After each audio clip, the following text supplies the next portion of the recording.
சரி, ஓகே. இதையும் அவர்கிட்ட சொல்லு. எங்களை இப்படி வேலை செய்யறது பார்க்க மனசு கஷ்டமா இருக்கு, அதுக்கு ஒரு சின்ன உதவின்னு சொல்லு. இந்த வயதுல எங்களை இப்படி வேலை செய்யறது மனிதன் நினைப்பதுண்டு. ஓகே,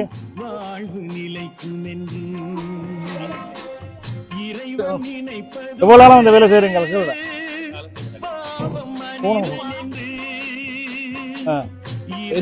எவ்வளவு நாள் வேலை செய்யற? 14 வருஷம் வேலை செய்யறீங்க. இப்ப எத்தனை வயது? 62 வயது. புள்ளிகள் ஹஸ்பண்ட் மாத்தையா?